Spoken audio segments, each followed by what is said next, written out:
Em nome do Pai, do Filho e do Espírito Santo. Amém. Queridos amados cristãos ortodoxos, hoje chegamos ao 7º domingo de Páscoa, domingo dedicado entre a festa da Ascensão e o Santo Pentecostes, aos 318 padres do primeiro concílio universal, primeiro concílio ecumênico, primeiro concílio que ocorreu no ano 325 na cidade de Niceia.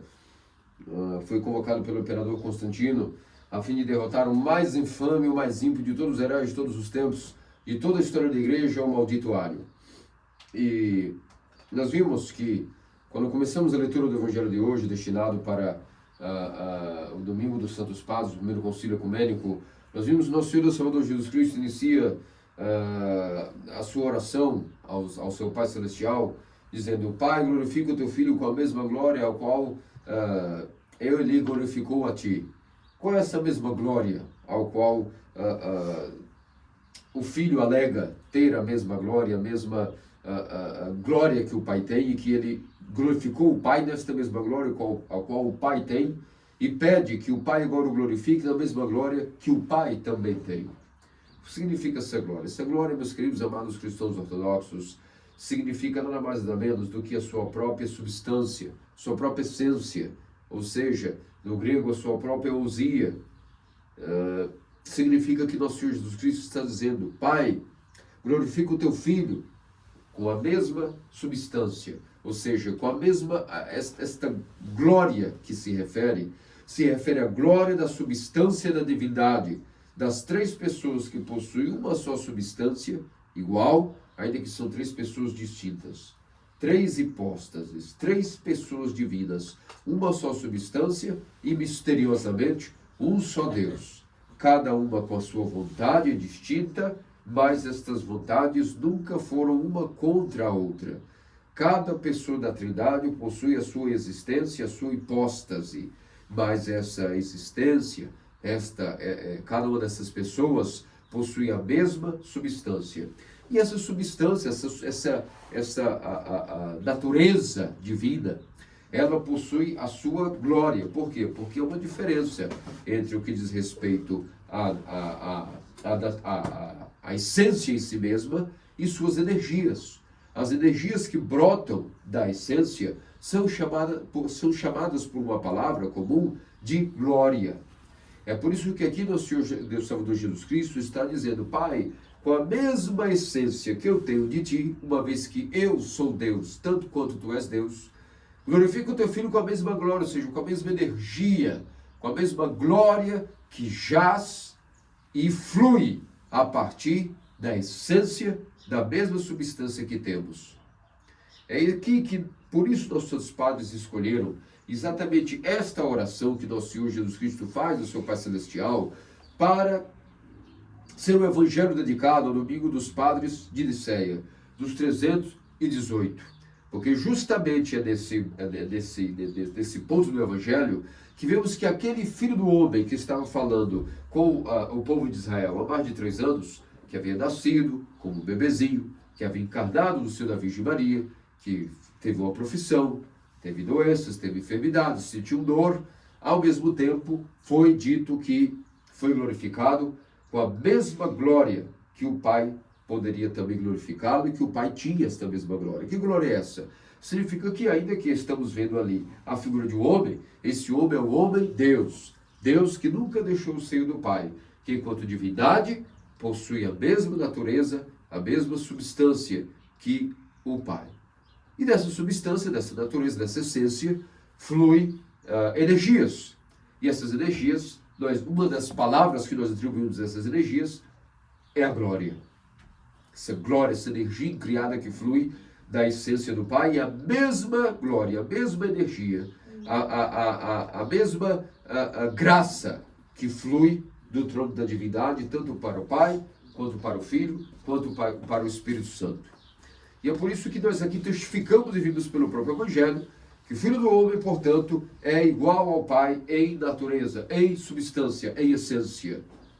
Ainda que é uma pessoa distinta, e essa segunda pessoa, o Verbo de Deus, a segunda pessoa da Trindade, ela encarnou e se fez homem e caminhou entre nós, comeu conosco, ceou conosco, morreu, ressuscitou, venceu a morte e ascendeu aos céus e voltou para onde nunca havia deixado, que é o seio do próprio Pai, como nós veremos na segunda etapa desse sermão, que eu dedicarei à festa da Ascensão, que passou dessa semana, e como vocês não estavam, eu vou falar algumas palavras sobre a Ascensão. Muito bem, continuando sobre o domingo dos 318 padres, aqui nós temos a garantia de nossos santos padres de que sempre se soube, sempre a igreja soube isso, nunca ela teve dúvida disso, nunca ela chegou a hesitar nisso, de proclamar que Cristo é tanto Deus quanto o Pai e o Espírito. Mas chegou um certo momento que o mais ímpio dos ímpios, o mais infame dos infames, o tal Ário, inventou esta moda de inventar esta heresia, este erro capaz de dizer de que, na verdade, Cristo não era Deus. Era maior entre todas as criaturas, o primeiro criado, mas que ele não era eterno, como o Pai e o Espírito. Separando-o da divindade eterna do Pai, do Criador. E isso é algo abominável. E quando essa heresia foi se espalhando por todo o Império, por toda a dita ecumenia, o Santo Imperador Constantino o Grande convocou um concílio, reunindo os 318 padres de todo o mundo, 318 bispos, padres, diáconos de todo o mundo, para estarem ali reunidos na cidade de Nicéia. E diante daquele dos padres que estavam reunidos, no meio foi colocado um trono. E quando o imperador chegou, ele não chegou para sentar-se nesse trono. Ele, na verdade, ele mesmo pegou o evangelho, colocou o evangelho no meio do trono e sentou-se no banquinho ao lado para escutar o que as sessões iniciadas iriam dizer sobre aquela questão. Isso é uma tradição que se mantém até hoje. Até hoje, nos encontros e nos sínodos, o trono principal fica vazio. E o que se coloca é o evangelho. Quando há sinaxe, quando há uma reunião de bispos, o lugar central fica vazio e se coloca o evangelho, mostrando que Cristo está ali presente. Que quem vai presidir aquela sinaxe, aquele concílio, será o próprio Cristo. Afinal de contas, está vivo, não necessita de vigário, nem de representante nenhum, e pelo Espírito Santo falará, pela maioria, ou através de seus milagres e prodígios sobrenaturais. E é por isso que iniciou-se aquele concílio, e quando o imperador Constantino chegou e olhou os padres reunidos, que ele havia convocado, inclusive São Nicolau, Assibir de Mirilícia, São Espiridão, Bispo de Tríbitos, e vários outros, Cirilo de Jerusalém, Atanásio, que naquele então era diácono, o grande santo patriarca Alexandre de Alexandria, e depois o seu arquidiácono Atanásio, que futuramente ia precedê-lo ia sucedê-lo, naquilo que fosse a cátedra de Alexandria, e vários outros que nós chamamos de conhecidos famosos santos padres, estavam ali convocados, vieram de todo o império, de todos os cantos da terra, e foram, portanto, reunir-se em acordo contra a heresia de Ário. E é por isso que, quando nós lemos nos ofícios das vésperas, ontem à noite, nós vimos que os santos padres se reuniram com uma só harpa do Espírito e teceram uma teologia do alto em forma de sons e melodias teológicas. Isso significa, meus amados queridos cristãos ortodoxos, que quando os santos padres vão debater sobre algo, eles não vão ali simplesmente parar e fabricarem de uma maneira adequada, de uma maneira que seja mais convencional à moda da época, algum tipo de convenção sobre o que vai ser a teologia e a explicação sobre aquele tema, de maneira alguma. Na verdade, em todo o tempo, a igreja sempre sabe tudo sobre aquilo que é a teologia do alto. O que significa que quando os padres se reúnem, geralmente por um erro de algum herege que esse erro se propagou, não é que eles vão agora sentarem-se e começar a debater para ver se através de alguma convenção, alguma ideia vai surgir para que seja fabricada à moda daquela época, que as pessoas possam se convergir aquilo e entenderem bem o que seria aquela teologia. De jeito algum. O que eles vão fazer é simplesmente, sabendo já, através do Espírito Santo e da igreja que sabe tudo sobre Deus e quem Deus é e o que Deus não é, tanto quanto ele pôde revelar-se, ou seja, a revelação divina foi dada pelo próprio Cristo aos seus apóstolos, à sua igreja, ao seu corpo. Não há necessidade de debater nada, de fabricar nada. Não é isso que nós entendemos quando nós lemos que os santos padres se reuniram para tecerem uma teologia do alto, como harpa e uníssono, fabricarem sons melódicos da teologia do alto como harpas do Espírito. Significa que eles, na verdade, sendo portadores de Deus, a igreja sendo o corpo de Cristo, sua noiva, ela sabe bem o que Cristo é e o que Cristo não é. Sobre sua natureza divina, sobre sua natureza humana, sobre suas vontades, sobre suas energias. E o que se vai fazer ali não é debater-se, nem convencionar-se nada, nem fabricar teologia. Se vai, na verdade, expor, explanar, explicar de maneira detalhada e melhor alguma ambiguidade que está mal entendida naquele local, geograficamente falando, ou naquele tempo, ou naquela época. Mas não que seja necessário que todas as vezes que os padres se reúnem, e até hoje, eles precisarão agora fabricar uma teologia mais adequada ou convencional à nossa época. De maneira alguma, isso não existe. A revelação de Deus é eterna. E ela foi dada ao homem quando Deus quis revelar-se ao homem, e o próprio Cristo, na sua plenitude, revelou tudo o que era necessário para finalizar a obra da revelação aos seus discípulos, aos seus apóstolos, e a igreja é o receptáculo de toda essa revelação divina. Tendo sabido desse detalhe, nós temos que analisar justamente de que o que é que eles estavam fazendo ali, os 318. Não eram debatendo, dialogando, conjecturando, começando a fabricar alguma coisa a respeito do que Ario dizia ou não dizia. De maneira alguma. A igreja sempre sabe bem sobre tudo a respeito da revelação que Deus deu a ela mesma. O que se vai fazer, volto a repetir, é no máximo se explanar, se explicar bem alguma ambiguidade que está ali mal entendida por algum herege, algum erro que está vigente em alguma época. E assim foi com o heregiário. São Nicolau se manifestou, Santo Atanásio admoestou, São Espiridão realizou os seus milagres, e assim houve uma vitória unânime, e os 318 padres tiram a vitória contra o ímpio Ario. Esse modelo de reunião de concílio foi o primeiro em Nicéia, mas ele foi um protótipo tão bem feito de como se daria para sempre a reunião da igreja quando ela deveria combater problemas em relação a heresias e erros, que isso serviu de um modelo. O concílio de Nicéia, o primeiro, serviu como modelo para os outros 6 subsequentes, para o segundo, o terceiro, o quarto, o quinto, o sexto e o sétimo, que também foi em Nicéia, no qual houve triunfo da ortodoxia e a derrota do iconoclasmo. Então, todos os outros concílios tiveram como modelo, viram naquele modelo do primeiro concílio, uma inspiração do Espírito Santo de como se a igreja resolve os problemas de ambiguidade em relação aos erros vigentes de cada geração, de cada época, quando se entra em confusão e mal entendimento a respeito do que Deus é e o que Deus não é.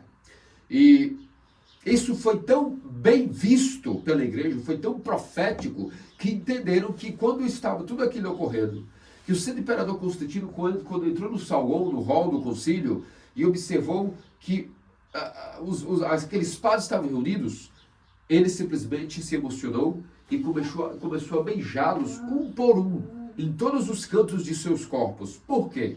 Porque aqueles padres, ele observou que todos os antepassados imperadores dele, desde Diocleciano, Maximius, Maximiliano, todos aqueles hereges, imperadores e perseguidores da igreja, eles haviam deixado marcas daqueles padres. São Nicolau com o crânio amassado, alguns padres tinham apenas o cotoco do braço, não tinham a mão, outros não tinham o olho, outros não tinham um membro, todos haviam chegado como confessores, ainda que não haviam se terminado o martírio, porque Deus por algum motivo os preservou, mas eles haviam marcas em seus corpos da perseguição que houve na igreja durante vários séculos. Aqueles padres foram a última geração de transição dos 300 anos de perseguição da igreja primitiva, e muitos deles, se não a maioria, haviam sequelas e marcas de como haviam resistido fervorosa e corajosamente todas as perseguições até aquele então. E ele se emocionou e viu que agora a igreja estava sendo atacada de outra maneira, já não era de fora para dentro com o martírio e a perseguição sobre a religião com os quais os seus antecessores faziam. Agora, a guerra havia sido, o demônio havia se atualizado, o demônio havia aprendido que a nova guerra agora não deveria mais perseguir cristãos, porque isso aumentava o número de mártires e devotos. Na verdade, ele agora iria filtrar-se e atacar a igreja de dentro para fora. Como? Tentando macular, rasgar a túnica de Cristo. Porque a túnica da igreja, a túnica de Cristo, o seu corpo, é a sua teologia. todo o revestimento do corpo de Cristo, ela está revestida com a sua túnica sem costura. De ponta a ponta ela não tem costura. É um só ponto do começo ao fim. Uma só parte divisível. Assim como também a sua teologia não se divide, não pode se corromper. Da mesma maneira, a veste de Cristo, que a sua túnica sem costura, feita pela sua Santíssima Teotocos sempre Virgem Maria, sua mãe, também a sua teologia não se divide em nada. Ela é única, exclusiva da igreja, é a veste da igreja. E quando algum herege ataca a teologia, é como se ele rasgasse essa túnica. E São Constantino ficou, portanto, tão emocionado com aquilo, que ele foi beijar. Ele beijava os olhos que haviam sido arrancados, o outro ele beijava o cotoco dos cotovelos, o outro ele beijava as cicatrizes, e depois sentou-se no banco mais pequeno e humilde que podia-se, colocou o evangelho no centro, iniciou e convocou a sessão para delinear bem a respeito da natureza divina e humana de Cristo, que é igual o Pai e o Espírito, numa mesma substância e essência, una e indivisível, o qual ele faz parte, ele possui, ainda que seja uma pessoa distinta, ele possui a mesma natureza do Pai e do Espírito, e nunca se separou do seio do Pai tampouco. Ainda que ele encarnou, nunca deixou o seio do Pai enquanto Deus.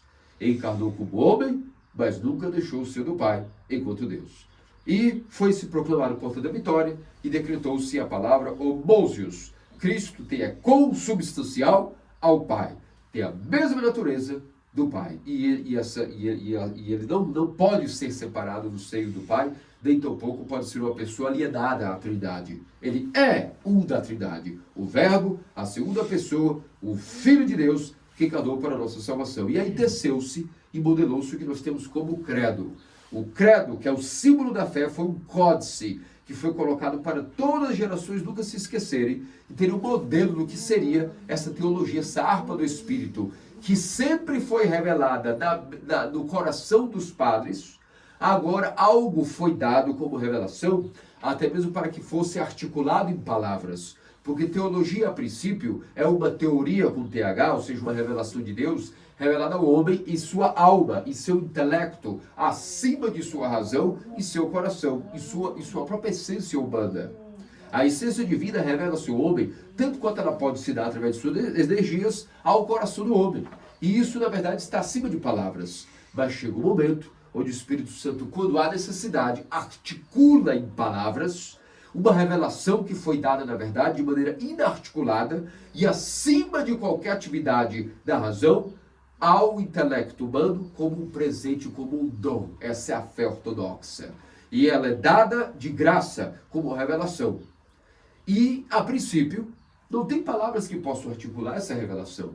Mas quando o Espírito quer, ele inspira a igreja para que ela possa articular em palavras aquilo que, ao princípio, seria incognoscível e inacessível à razão. Mas como tudo é um mistério e a revelação de Deus de si mesmo ao homem, ele, quando quer, articula até mesmo através de suas energias palavras que servirão de veículos para essa teologia invisível a princípio, mas que é tangível ao espírito humano pela graça, o poder, a energia de Deus. E isso foi nos dado em palavras articuladas como um símbolo, para que sempre nós soubéssemos o qual é de fato o nosso credo, qual é o símbolo de nossa fé. E houve aí a base dos primeiros artigos do credo, onde cremos em um só Deus, Pai Todo-Poderoso, Criador do céu e da terra, todas as coisas visíveis, e um só Senhor Jesus Cristo, Filho unigênito de Deus, nascido do Pai, antes de todos os séculos, ou seja, eterno.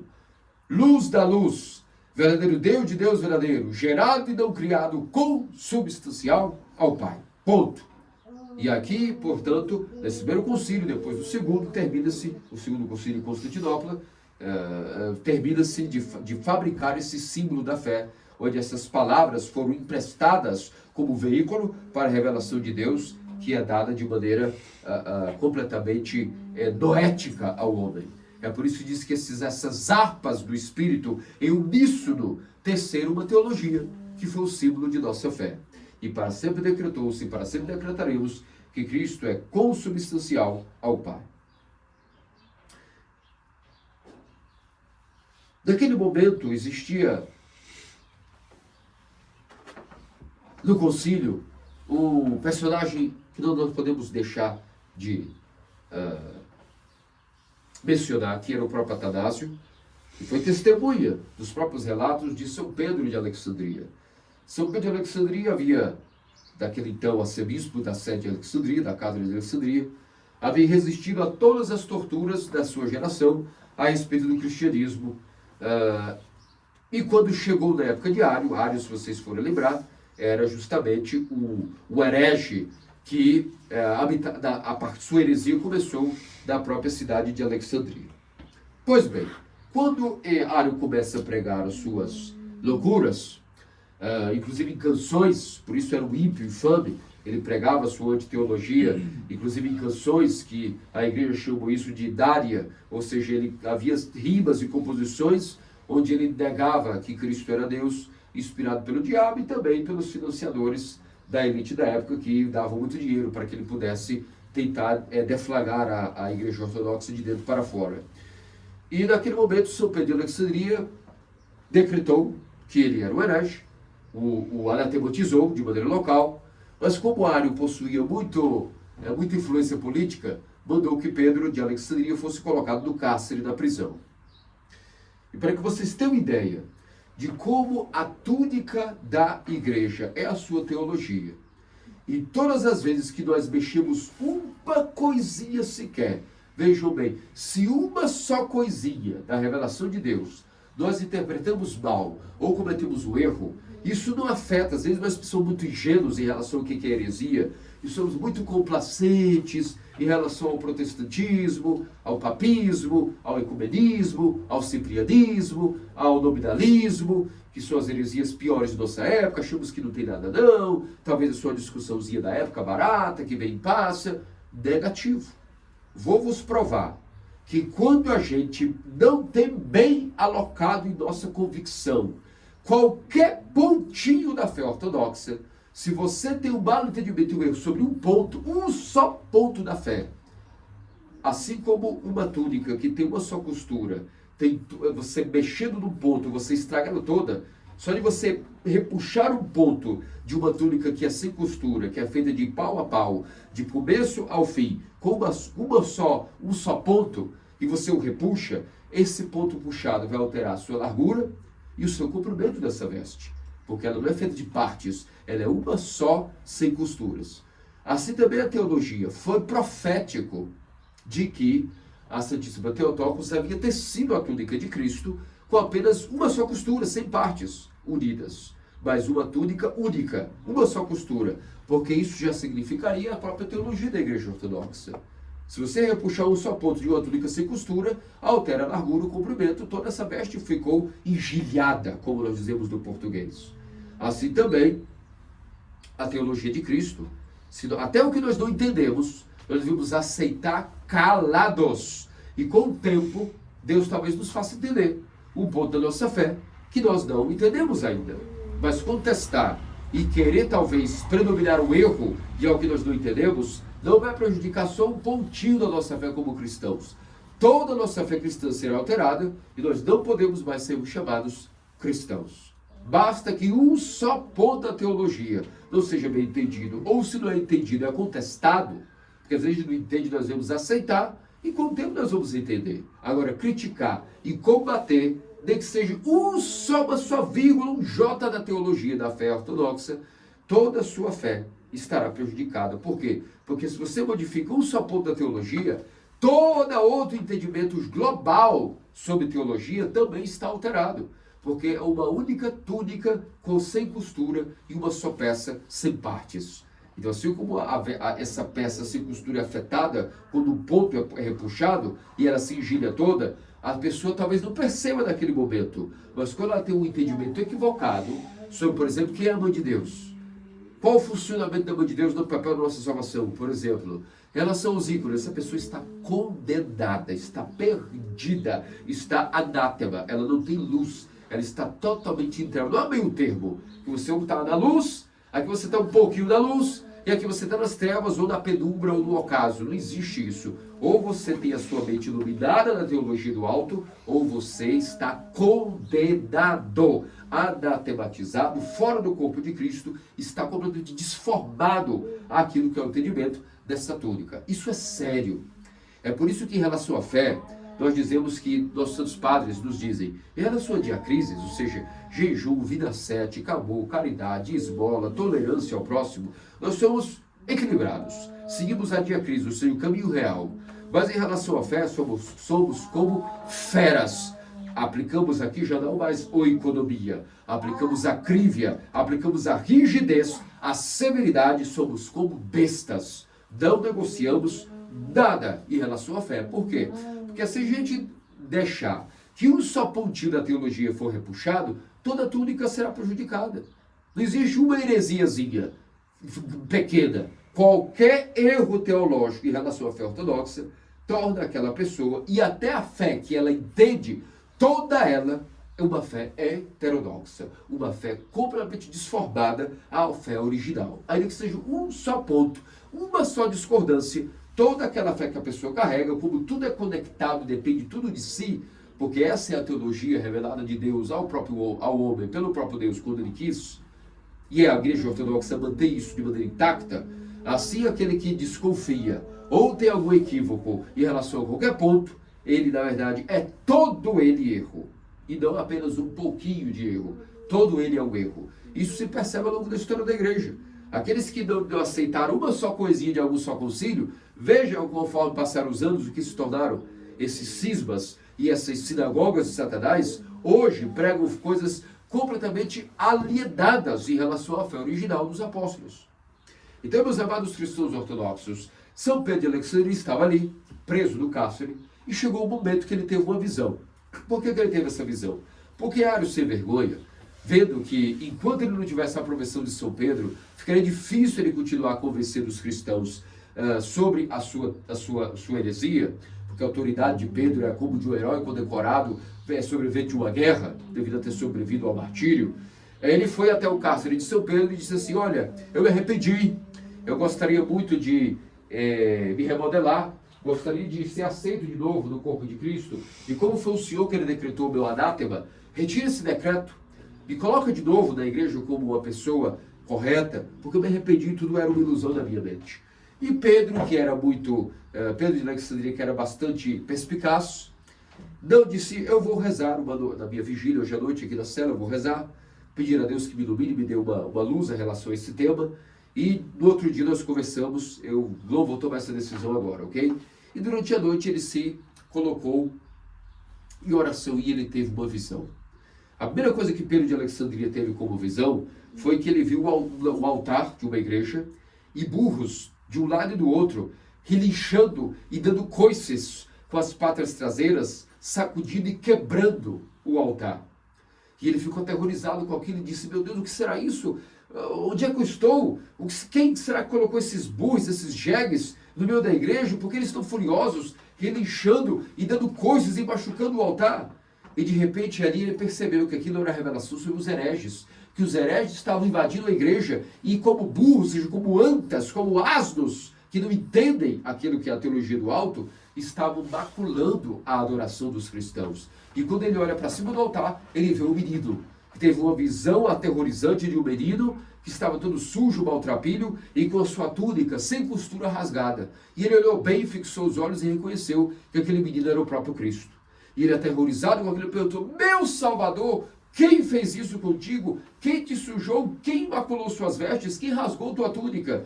Ele disse: aquele maldito Ario, ao qual tu não vais recebê-lo nunca novamente em minha igreja.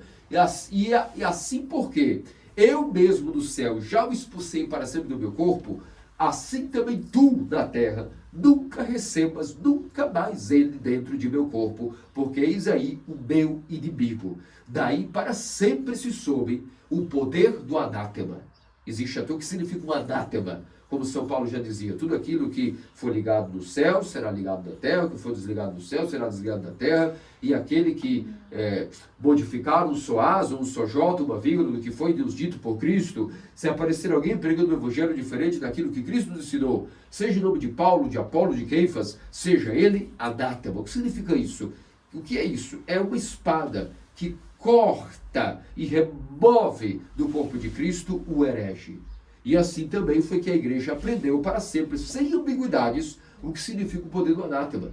Que quando a igreja é inspirada a remover alguém do seu corpo, é porque na verdade essa pessoa já foi removida do céu pelo próprio Cristo, que já reconhece a heresia, tanto quanto ela foi proclamada, até mesmo nos próprios pensamentos e convicções daquele herege. Percebam como isso é grave, percebam como isso é sério. E a igreja é circunscrita, ela tem um corpo e seus limites. E há condições para estar dentro desse corpo ou fora desse corpo. Ninguém se salva pelo ar, ninguém se salva pelas suas ideias e boa vontade. Só se salva pela graça e poder de uma pessoa que se chama nosso Salvador, Jesus Cristo. Só ele salva, não adianta, só dentro do corpo dele, como eu com ele, a salvação. Fora do corpo dele não há salvação. E para que se esteja dentro do corpo dele, há toda uma série de condições. Entre elas está proclamando a fé que ele mesmo deixou, a mentalidade que ele mesmo possui. Fora disso, não há comunhão com o seu próprio corpo. Entende? É uma coisa séria. Até o que nós não entendemos, nós devemos sim dizer, eu não entendo hoje, mas eu não vou contestar, eu vou aceitar, eu vou professar, eu vou confessar, eu até morrerei sem entender, eu morrerei por aquele ponto daquela fé, se ela for contestada. Ainda que eu não entenda, se ela for contestada na minha geração, eu vou morrer por aquilo se for necessário. E o entendimento é um detalhe. Eu quero saber da minha salvação e da minha união com meu Deus, da comunhão com Ele aqui e na eternidade. Essa é a mentalidade dos padres, meus queridos amados cristãos ortodoxos. Essa é a mentalidade dos 318. É isso que ocorre invisivelmente na igreja quando há o anátema e também o que ocorre quando há comunhão de pensamento através da sua doutrina, da sua teologia. Nós passamos a sermos purificados e brilhamos com essa mesma graça que os padres brilharam. Porque a glória da igreja é a sua túnica e sua veste, que é a sua teologia. E é por isso que se disse aqui que quando a Cristo tinha a sua túnica rasgada e engelhada, é porque Aaron modificou um ponto da fé, toda a túnica de Cristo estava ali alterada e prejudicada. Essa reunião do 618, ela inclusive é profética das Escrituras. Se vocês prestarem atenção na primeira paremia do Gênesis na tarde de ontem, vocês viram que quando foi lido a primeira paremia, se disse que Abraão, naquela ocasião, quando seu sobrinho Ló foi levado cativeiro pelos amalequitas e outros reis pagãos, Abraão logo tomou providências, reuniu os 318 melhores guerreiros, expertos em guerras de guerrilha, os maiores bravos e corajosos de Israel, e desse grupo de elite militar, fez guerra, venceu e distribuiu igualmente aí nos espólios daquilo que ele conquistou, tudo que esses reis tinham.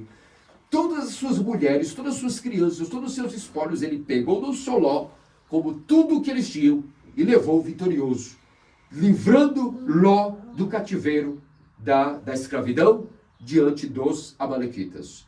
Isto era uma profecia escondida no Antigo Testamento, de que mais tarde, quando a teologia de Cristo, não Ló agora, mas a túnica de Cristo fosse sequestrada, fosse rasgada, fosse violentada, levada a cativeiro pelo herege Ário, não mais amalequitas, mas os arianos, não agora Abraão, mas Constantino o Grande, tomando a frente da decisão, iria convocar não 318 guerreiros bravos bélicos, mas 318 santos padres capazes de combater bem aqueles que eram os hereges, os novos amalequitas, os arianos. E, de fato, através de Constantino e através do concílio de Niceia, a teologia foi resgatada daquele cativeiro do arianismo e todos os arianos foram vencidos e para sempre esta fé foi guardada e o símbolo, esse espólio que Abraão resgatou de todos e distribuiu igualmente, esse espólio que nós temos agora qual é? A nossa própria fé ortodoxa e a base dela, o símbolo do credo niceno-constantinopolitano. Vejam que bela a nossa fé, que riqueza, cheio de esplêndidos símbolos escondidos no Antigo Testamento, que quem diria que mais tarde, lá no 325, haveria uma alegoria para isso que já havia sido profético, essa base do que é a autoridade conciliar da igreja. Né? A igreja ela não tem uma autoridade ditatorial, ela não tem uma autoridade de supremacia. A autoridade da igreja ela é conciliar. Existe até no eslavo uma palavra específica só para definir a diferença do que é a autoridade conciliar da igreja daquilo que é a autoridade que infelizmente tenta macular hoje a mentalidade de muitos com essa tendência que nós temos na nossa mentalidade do século XX de querer achar estabilidade na autoridade da igreja somente se estiver uma hierarquia completamente organizada, piramidal, de cima para baixo, e nós confundimos que isso é organização, que isso é a operação do Espírito Santo numa organização humana e aparente. Na verdade, isso não passa de um grande engodo que começou lá no ano 1054, seus fundamentos, o que levou mais tarde o Papa Gregório VII a fundar as bases do que seria a grande heresia do papismo como a raiz de todos os males de nossos tempos modernos. Por isso, meus amados cristãos ortodoxos, vimos aqui essas maravilhas de 1318, e muito conectado com tudo isso, sobre a natureza de Cristo, está também a festa de sua ascensão. Nós vimos que, se nós quisermos resumir a festa da ascensão, o que significa, podemos dizer que Cristo estava voltando para onde ele nunca deixou. Assim, nossos santos padres nos resumem o significado da festa, essas palavras até paradoxas e difíceis de permear para quem não entende o que nós estamos falando. Cristo estava voltando para o lugar onde nunca deixou. Ora, que homem é esse que está voltando? Na verdade, o próprio Cristo está ascendendo ao céu, está indo à direita do Pai. O que significa a direita? Se Deus Pai não tem corpo, que diabos seria direita? Deus Pai não é circunscrito, ele é incircunscrito, como é que pode ter direita? Quem é incircunscrito não tem direita, de esquerda, de lado, né? É o espírito, não tem como dizermos lado. A direita significa, como nos ensinam os seus padres, a glória da divindade do trono da Trindade. Cristo agora, sem nunca tendo deixado o seio do Pai enquanto Deus, enquanto homem ao mesmo tempo, agora com o seu corpo e naturezas humanas e divinas, juntas e inseparáveis, senta-se na mesma glória a qual ele nunca deixou como verbo, ele agora senta-se também como homem, e toda a natureza humana senta-se agora para desfrutar por toda a eternidade, não um dia só, não durante a festa, não numa estação, para toda a eternidade, desde aquele dia, quando nosso Senhor reuniu todos os varões da Galileia, vamos e me encontre ali, meus amados 12, naquela região entre Betânia e Jerusalém, no Monte das Oliveiras. Me encontre ali. E quando encontraram ele ali, ele os despediu, os abraçou, e enquanto olhavam, ele de repente estava levitando, estava ascendendo, e para onde foi? Desapareceu? Claro que não. Com a sua natureza humana, nunca tendo deixado, enquanto Deus, sua natureza divina, o seio do Pai, senta-se agora no trono da divindade eterna e criada da Trindade, com sua natureza, substâncias também humanas. Até onde vai o amor de Deus pela sua criatura? No trono inacessível até mesmo aos serafins e os querubins, nosso Deus senta com glória na divindade do Pai e do Espírito, com o corpo, que não somente era ressurrecto, mas agora tornou-se o corpo deificado. Nenhum de nós pode viver sem fé e esperança. É impossível a gente viver e ter ânimo para realizar nossas tarefas, as nossas metas de vida, a nosso espírito até de combate se esfria rápido se nós somos pessoas, homens e mulheres, sem esperança. Ninguém vive se não for pela esperança. O marinheiro não sai para navegar se não tiver esperança que vai voltar para a família. Até esses dias vi um comentário que dizia que se fala tanto hoje que os homens estão doentes, afeminados, que não tem mais testosterona. De fato é verdade. E foi colocada uma grande alusão em relação a isso mesmo. As façanhas que os homens antigamente faziam, por exemplo, o marinheiro.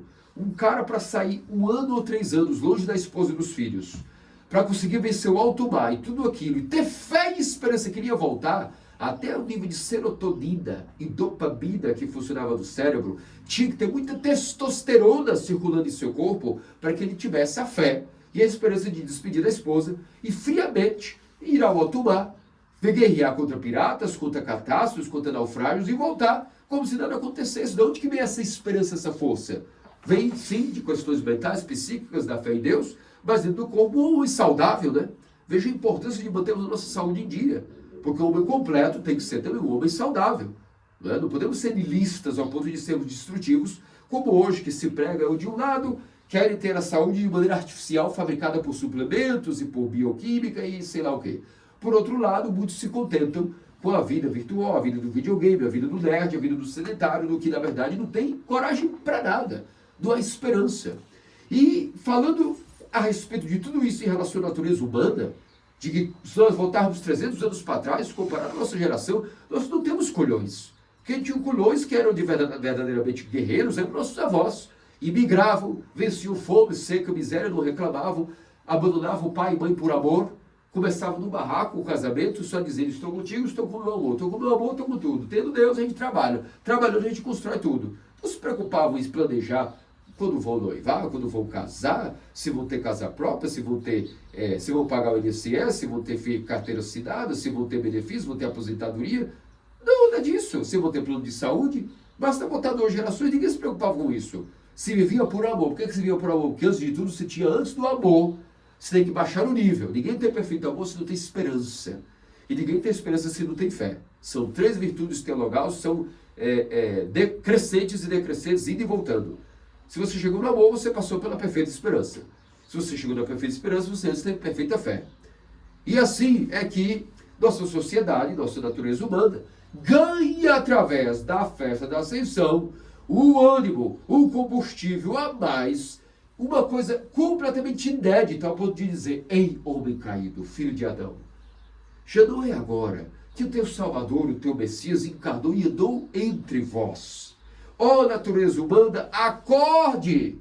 Até os anjos do céu, profeticamente, no Antigo Testamento, nós leremos juntos já, nas profecias de Isaías, nos Salmos, que até os anjos, quando viram os portões do céu serem escancarados, e Cristo, com a sua própria natureza humana, sentados no trono de divindade, eis que batiam palmas, batiam os frontões dos ferrolhos do céu e clamavam, quem é este Rei da Glória? É o Senhor da guerra, o Senhor invencível, o Senhor das vitórias. Quem é este Rei da Glória? É o Senhor Sabaoth. É o Senhor da guerra, o Senhor imortal, que veio e sentou-se no trono da sua divindade. Tudo isso está nos Salmos, está nas profecias do Antigo Testamento, até São Paulo explica isso na Epístola aos Hebreus. E as explicações são belíssimas, até onde vai o amor de Deus por sua criatura. Ele não só uniu aquilo que estava separado, ou seja, a natureza humana e divina, pela lacuna do pecado, ele uniu em si, em sua pessoa, a natureza divina e humana. Ele não só venceu a morte, vencendo tudo que nós não podíamos fazer por nós, venceu a morte, por isso derramou seu sangue em cruz, e por isso foi morte e morte de cruz, aniquilou o Hades, venceu a morte, deu à natureza humana agora o poder sobre a morte, mas não só isso. Toda a natureza humana agora tem uma esperança maior, um significado diferente de viver. Porque a natureza humana, a qual é a mesma nossa e a de Cristo, não é outra. A natureza do DNA dele não é uma parte do DNA de Adão. É o DNA de Adão, porém agora glorificado, não só que venceu a morte e nunca provou de corrupção, mas, além de tudo, sentou-se na glória da divindade. A sua natureza humana foi deificada. Há uma esperança agora diferente para aquele que é o cristão ortodoxo e para todo que é o ser humano, se quiser fazer parte da igreja ortodoxa. Como se dá esse processo? Como participar de tudo isso? Não é um tema para hoje. É um tema para o domingo que vem, da festa do Pentecostes, onde explicarei como participar dessa deificação, como participar de toda essa festa da ascensão na prática. Para hoje, nós temos que entender o que significa isso. E para isso vamos entender, a humanidade agora tem por algo a mais por que viver. Nós temos como praticar o amor dos mandamentos da sua perfeição, porque nós temos agora uma esperança perfeitíssima, porque nós temos a fé dos padres de Niceia, a fé dos 318, para que vocês saibam, quando depois do primeiro concílio haviam hereges infiltrados e os padres queriam averiguar se não havia um herege entre eles, Eles faziam algumas perguntas e diziam, de qual é a tua fé? De qual é a tua fé? E o código secreto dos confessores, se eles não faziam parte dos monotelitas, dos monofisitas, era dizer, minha wordfish, minha password, minha senha é 318. Aí você, sim, sei que posso me tranquilizar, estou falando, vamos tomar um chá, estou falando com o herege, não com o infiltrado. Se vocês observarem o nosso metropolita Gregório de Boston, onde ele anda nas suas coisinhas de couro, ele adora lã e couro, assim como eu também, tudo que ele tem de couro, sempre manda vir algum tipo de alfaiate, algum tipo de artesão, e manda com ferro forjar 318 da sua própria carteira, da sua própria mochila, sempre onde tem alguma tira de couro, ele manda com ferro forjar 318, para que nos distingamos. Até no seu próprio perfil do WhatsApp, antigamente tinha lá, Metropolitano Gregório de Boston, em descrição, 318. Isso é para nós sempre mostrarmos de que mesmo que o mundo atual esteja jazendo do mal do ecumenismo, com bispozinhos fazendo-se de bonzinhos, mas são na verdade hereges infiltrados, lobos em pele de cordeiro, nós vamos continuar seguindo os passos dos santos padres, porque em cada geração sempre haverá eles. Na geração passada, nosso bisavô espiritual era São Filareto de Nova York. Depois nosso avô, Vladimir Efrem.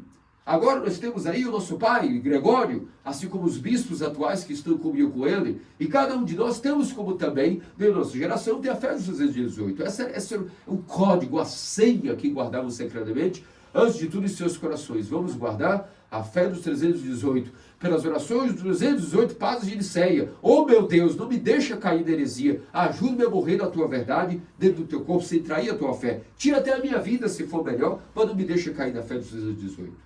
Então, tendo adquirido essa perfeita fé, podemos partir agora a humanidade para a perfeita esperança. Esperança por quê? Porque nós temos agora a garantia de que a natureza humana está deificada de maneira genérica no trono da divindade de maneira inseparável. Qualquer um agora individualmente pode participar dessa mesma natureza humana deificada. Como? Aí é tema para domingo que vem. Para hoje vamos nos ater às profecias da Escritura, para ver se a gente consegue entender um pouco o que significa a festa da Ascensão. Se nós formos agora da São Paulo explicando como se dava o rito do Antigo Testamento dos Hebreus, nós veremos, ora, a primeira aliança tinha prescrições para adoração e também o santuário terreno. Esse tabernáculo foi edificado, a primeira parte chamava lugar santo, estava um candelabro, na verdade o candelabro de 3 braços, vocês sabem, é o menorá. Existem vários lugares para se adorar no Antigo Testamento e no templo, vários lugares de adoração. O candelabro de 7 braços, o menorá, o altar dos incensos, a mesa, os pães da presença, por trás do segundo véu do tabernáculo havia a parte chamada Santo dos Santos, que tinha um altar de ouro para o incenso e a arca da aliança, totalmente revestido de ouro. Dentro da arca estava um vaso de ouro, com maná, a vara de Arão, que havia florescido as tábuas da aliança. Acima da arca estavam os querubins. E a respeito dessas coisas de São Paulo, não nos cabe falar agora com detalhes. Depois de tudo assim preparado, os sacerdotes entravam regularmente no lugar santo do tabernáculo para exercer o seu ministério. No entanto, somente o sumo sacerdote, repito, somente o sumo sacerdote entrava uma vez por ano. Repito de novo, uma só vez por ano. Nunca sem apresentar o sangue do sacrifício da vítima imolada, que ele oferecia por si mesmo pelos pecados do povo que havia cometido por ignorância. Dessa forma, o Espírito Santo estava mostrando que ainda não havia sido manifesto o caminho para o lugar santíssimo, enquanto o primeiro tabernáculo permanecia erguido. O que isso quer dizer, meus amados cristãos ortodoxos? Primeiramente, falando sobre Hebreus.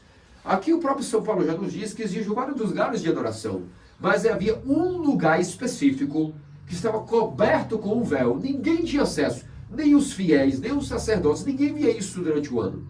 Apenas uma só vez no ano, somente o sumo sacerdote entrava dentro do Santo dos Santos e ali oferecia o sacrifício. O sangue da vítima imolada era aspergido da arca, mas não só da arca, vamos ser mais precisos aqui para entenderem. Existia o chamado assento da misericórdia.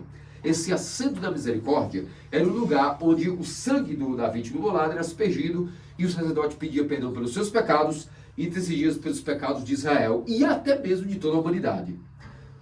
Nossos santos padres nos explicam que tudo isso era apenas um rito vazio, sobre um protótipo para a festa da Ascensão, para entendermos qual é o objetivo da nossa existência humana agora, que é a deificação, a teoses, que ocorreu de maneira genérica na festa da Ascensão.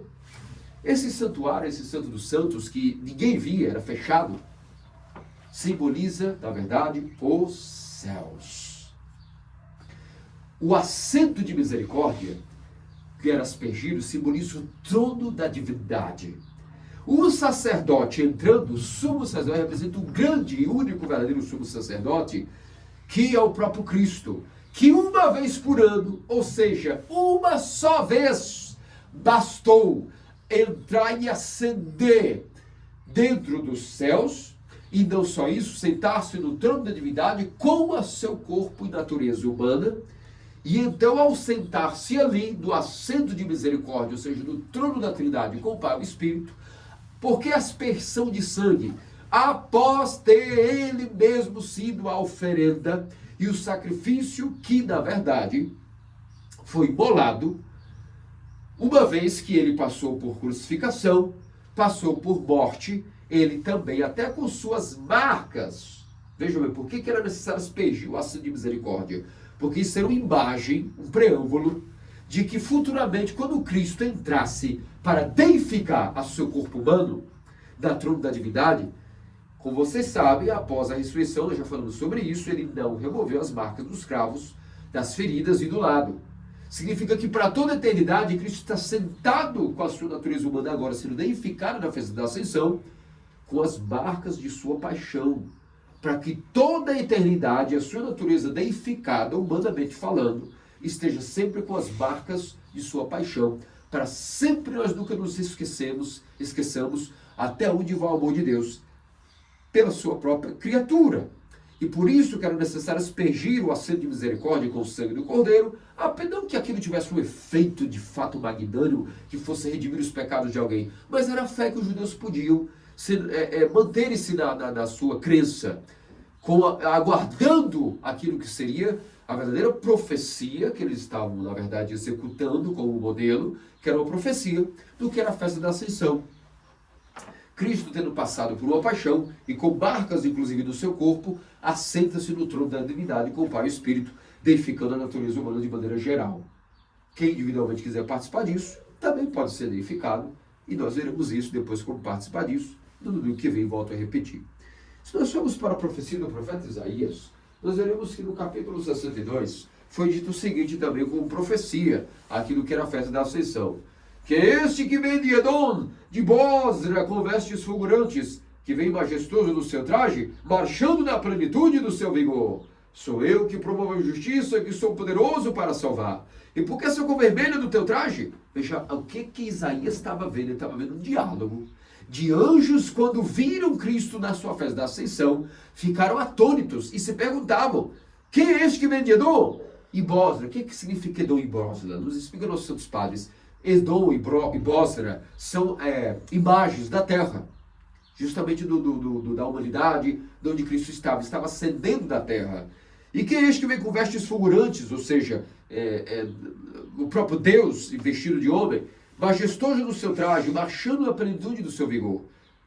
Sou eu que promovo a justiça, que sou poderoso para salvar. O próprio Cristo apresentando-se, dizendo, sou eu o verbo de Deus que nunca deixei o assento, mas agora dê licença que vou sentar também com a minha humanidade.